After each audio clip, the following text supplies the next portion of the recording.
All right. So what legal decisions and or classroom decisions were made in this case?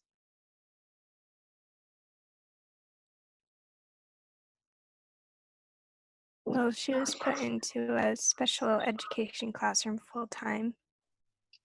Do you feel like she needs to be in a special ed classroom just because I feel like a lot of her problems are language based, Yeah. language barrier I based? feel like there should be like a resource class that she goes to practice language, but I don't think she needs to be in the special education the whole time. Mm-hmm. Yeah.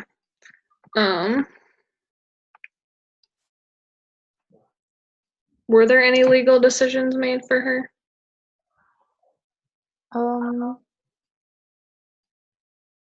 Not that I remember.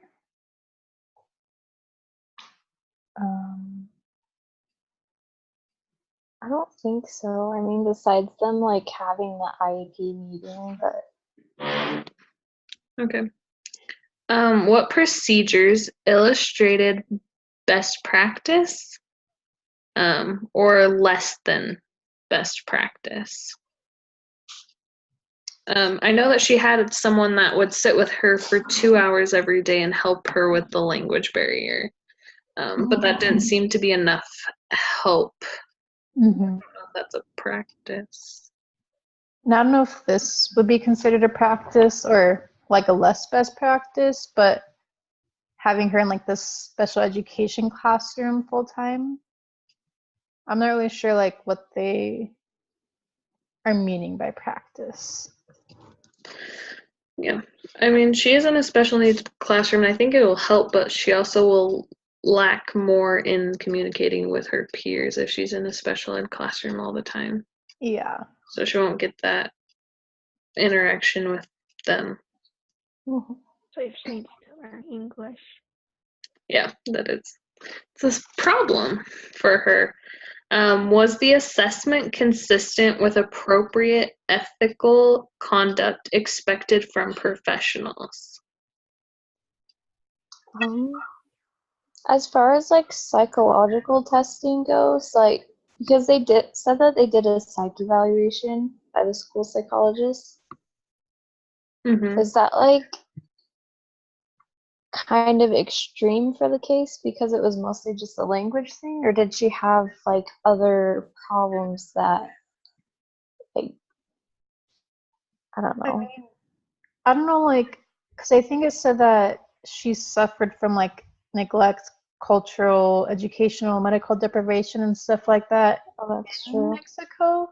So I don't know if they did it because of that. Mhm. But like with what she was struggling with, I don't think it really fit, if that makes sense. I believe when you have a special ed testing, when they're going through the process, you have to have a psych evaluation. And that's just to get like to fully tell where they're struggling at. Mhm. And then they can place them where they feel is best for that student. That's my, so, and did it talk about like her actual like tests in the classroom? Did she take tests in the classroom by herself? I don't know if they talked about it. I don't I think. just remember them like evaluating her, but I don't think they put her through actual tests. Okay. So, is it acceptable practice to administer formal assessment to a child who has been in the United States for 1 year and who did not attend school in Mexico? Why or why not? I think it depends on the assessment. Mm-hmm. And if it is like, I don't know, I mean, maybe they could come up with an assessment that is in Spanish and give it to them, but it's like the same assessment that an English speaking student would get. They could have I guess they could have an interpreter sit there with them and like read them what the question is asking of them. Yeah. Because like I know that she didn't go to school in Mexico, but they kind of have to figure out where she's at education wise Yeah. to know where to place her. You definitely have to be able to like you have to do some sort of assessment to know where the kids are at, even just to figure out where to place them. Mm-hmm. Are current assessment results biased by Esther's cultural background and or original language? How do you know? I think yes, just because, like you were saying, the language kind of blocks it a little bit. Yeah. And they tested her on a lot of different things, like all of her like verbal, reading, spelling. If they tested her all in English, then that would be something that would make her test a lot lower Mm-hmm. because of the language. She didn't know the language. Mm-hmm.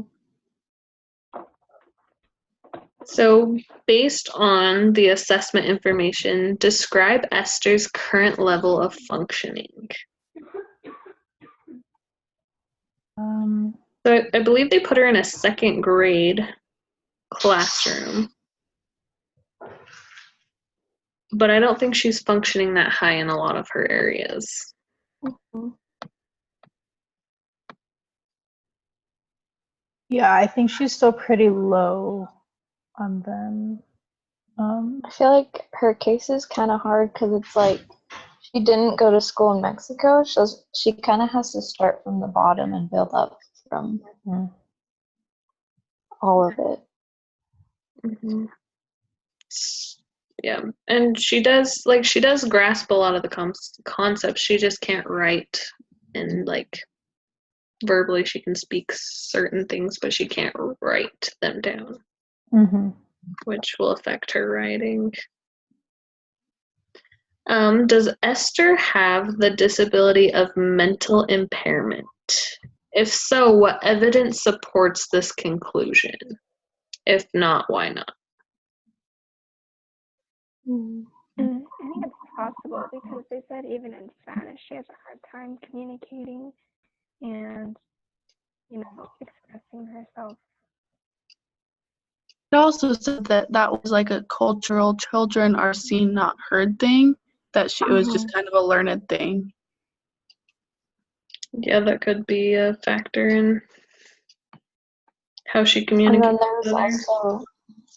there was also like, because they talked about how she might have been abused before. So I don't think she's like I think she was mentally abused, and so it kind of made her seem like she's mentally impaired because she wasn't allowed to express herself or become learned and stuff like that. So I don't know. Yeah, I mean, it does talk about that, like she was physically abused, but I don't know if that would classify her fully as having a mental impairment disability.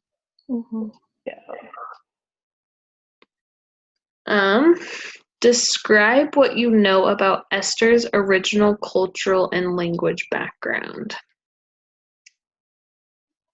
So we know that she was with her mom.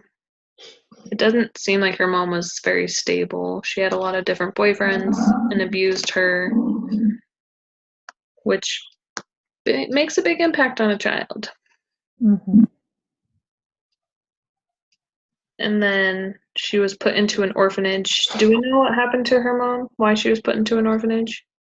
I think they said that she was just abandoned somewhere. Oh yeah, she was left. And then she was adopted by a family in the United States.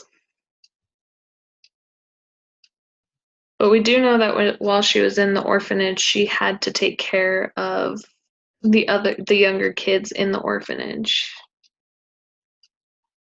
And she did not go to school while she was there. Yeah, she never really got a chance to learn anything or really have anyone to help her kind of start that process of learning before like coming to the United States and being adopted and stuff. So in the case study, didn't it say that like she was really good at like home economics kind of things. Like she's good at doing house chores and stuff like that. Yeah, it did say that she also enjoyed doing that.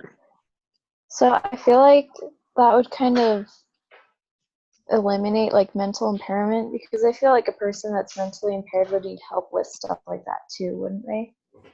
I would feel like they wouldn't be able to like take care of a child, make them bottles, like clean up after themselves, and enjoy cleaning around the house.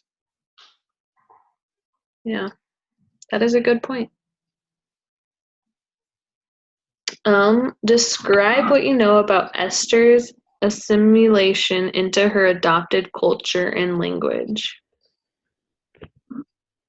We know that she's having a really hard time with it.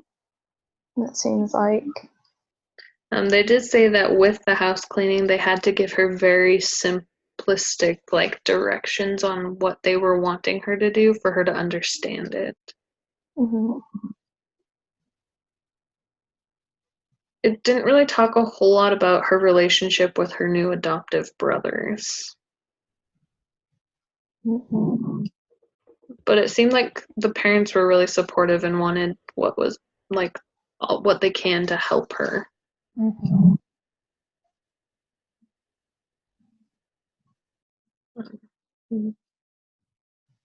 How does Esther's regular education third grade teacher feel about teaching Esther? Why?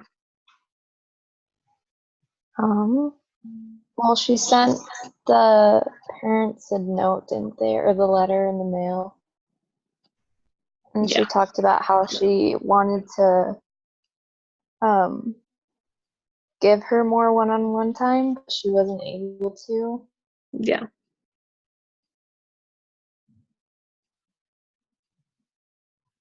Yeah. Teachers don't get a lot of time to help one-on-one with students when they need this much help.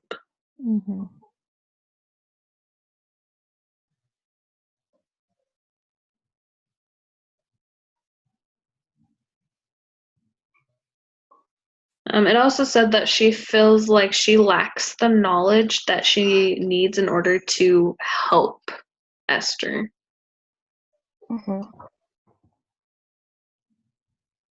Yeah, because especially because she doesn't know English that well, right? No. And Yes. I'm not sure she understands Spanish a whole lot either. Yeah. So that's like, I feel like a super big roadblock in trying to help Esther as best she can. But yeah, she can't like focus all her time on just the one student. Yeah. Teachers try super hard, but there's only so much they can do until it's taking away from the rest of the class. Mm-hmm. All right. Well, that is the end of our discussion. Awesome.